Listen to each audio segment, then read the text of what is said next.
Hi friends, தேடும் உறவுகள் அனைவருக்கும் வணக்கம். நம்மளோட சேனலில் வழங்கக்கூடியதுன்னு பார்த்திங்கன்னா முற்றிலும் இலவசமான வரன் பதிவுங்க. ஸோ இந்த பதிவில் கூட உங்களுக்கான வாழ்க்கை துணை அமையலாம். வாங்க இன்றைய இலவச வரன்களை பார்ப்போம். பெயர் லக்ஷ்மி, வயது 33 வயது ஆகுதுங்க. ராசி மிதுன ராசிங்க. ஜாதின்னு பார்த்திங்கன்னா இந்து மதத்தை சார்ந்தவங்க. ஜாதி தடையில்லைன்னு சொல்லியிருக்காங்க. படிப்புன்னு பார்த்திங்கன்னா பிஎஸ்சி பிஎட் முடிச்சிருக்காங்க. ப்ரைவேட் ஸ்கூலில் வேலை பார்த்துட்ருக்காங்க. மாதம் 15,000க்கு மேலே சேலரி வாங்குறாங்க. இவங்க கவர்மெண்ட் ஸ்கூலுக்கு ட்ரை பண்ணிட்டு இருக்கிறதா சொல்லியிருக்காங்க. என்னோட திருமண நிலையில் பார்த்திங்கன்னா இவங்களுக்கு இதுதாங்க முதல் மனம். இவங்களுடைய முகவரின்னு பார்த்திங்கன்னா கேரளாவில் வசிக்கிறாங்க. ஸோ இவங்க கவர்மெண்ட் ஜாப் வாங்கிட்டு தான் திருமணம் பண்ணுறதா ஒரு முடிவில் இருந்தாங்க. பட் இவங்களுடைய அப்பாவுக்கு இப்போ உடல்நிலை சரியில்லாதனால உடனடியாக இவங்களுக்கு திருமணம் பண்ணுறாங்க. ஸோ அதனால் ஜாதி எதுவாக இருந்தாலும் பரவாயில்லைங்க, மணமகன் நல்ல ஒழுக்கமானவராக வேணும். குறிப்பாக தமிழ்நாட்டு மணமகனாக வேணும்னு கேட்டிருக்காங்க. மணமகளுடைய வசதி நிலைன்னு பார்த்திங்கன்னா இவங்க ஓரளவு மிடில் கிளாஸ் ஃபேமிலி தாங்க. சொந்த வீடு இருக்குது, அது இல்லாமல் 4 இடத்துல நல்லா இருக்கிறதா சொல்லியிருக்காங்க. இவங்களுக்கு உடன் பிறந்தவங்க ஒரு அக்கா ஒரு தங்கை மட்டும்தாங்க. ஸோ அக்காவுக்கு திருமணம் ஆயிடுச்சு, தங்கை படிச்சிட்ருக்காங்க. ஸோ மணமகளுடைய அப்பா தன்னுடைய பொண்ணுக்கு ஒரு 20 சவரன் நகை போடுறதா சொல்லியிருக்காங்க. அவ்வளோதாங்க எங்களால் முடியும், மற்றபடி பெரிய வசதியெல்லாம் எதுவும் என்னால் செய்ய முடியாதுன்னு சொல்லியிருக்காங்க.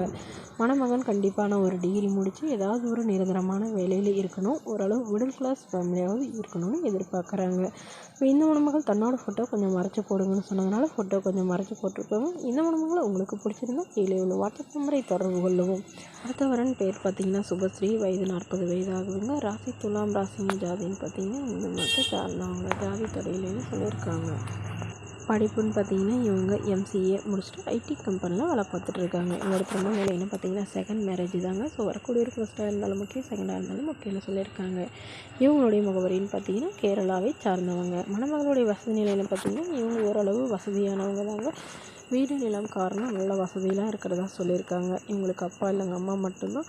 ஸோ உடன் பிறந்தவங்கன்னு பார்த்திங்கன்னா ஒரு அண்ணா மட்டும்தாங்க. அவரெல்லாம் தனியாக திருமணமாகி செட்டில் ஆகிட்டாங்க. இவங்களுக்கு திருமணம் லவ் மேரேஜ் தாங்க பண்ணிக்கிட்டாங்க. பட் கருத்து வேறுபாடுனால பிரிஞ்சு டிவோர்ஸ் பண்ணிட்டு தான் சொல்லியிருக்காங்க. ஸோ அதுக்கப்புறம் அம்மா அப்பா வீட்டில் தனிமையில் தான் வசிக்கிறதா சொல்லியிருக்காங்க. ஸோ இவங்களுடைய அம்மா இவங்களுக்கு இப்போ உடனடியாக வரன் பார்க்குறாங்க. ஜாதி எதுவாக இருந்தாலும் பரவாயில்லைங்க, மணமகன் நல்ல குணமானவராக இருக்கணும், எந்த வித கெட்ட பழக்கமும் இல்லாதவராக இருக்கணும் அப்படின்னு சொல்லியிருக்காங்க. வசதி குறைவாக இருந்தாலும் பரவாயில்லைங்க, நம்ம வீட்டோட மணமகனாக வேணும்னு கேட்டிருக்காங்க. அவருக்கு திருமணமாகி குழந்தை இல்லாதவராக வேணும்னு கேட்டிருக்காங்க. மனைவி இருக்கக்கூடாதுன்னு சொல்லியிருக்காங்க. அப்படி இல்லை விவாகரத்தான மணமகனாக இருந்தாலும் ஓகேன்னு சொல்லியிருக்காங்க. மேலும் மணமகளோட தன்னோட ஃபோட்டோ கொஞ்சம் மறைச்சி போடுங்க, நேரில் கேட்குறப்போ ஃபோட்டோ கொடுத்துருங்கன்னு சொன்னதுனால ஃபோட்டோ கொஞ்சம் மறைச்சி போட்டிருக்காங்க. இந்த மணமகளை உங்களுக்கு பிடிச்சிருந்தா கீழே உள்ள வாட்ஸ்அப் நம்பருக்கு உங்களுடைய முழு விவரங்களையும் எங்களுக்கு சென்ட் பண்ணுங்கள். நாங்கள் இந்த மணமகள் வீட்டாருக்கு அனுப்பி வைத்து இவங்களுக்கு ஓகேங்கிற பட்சத்தில் மணமகள் வீட்டாரையும் ஃபோன் நம்பர் இலவசமாக வழங்கப்படும். இது போன்ற இலவசங்களை உடனுக்குள்ளே உங்களுடைய ஃபோனில் தெரிஞ்சுக்கணும். நம்மளோட சேனல் சப்ஸ்கிரைப் பண்ணி அருகில் உள்ள பெல் ஐகானை கிளிக் பண்ணிக்கோங்க. Okay friends, thank you.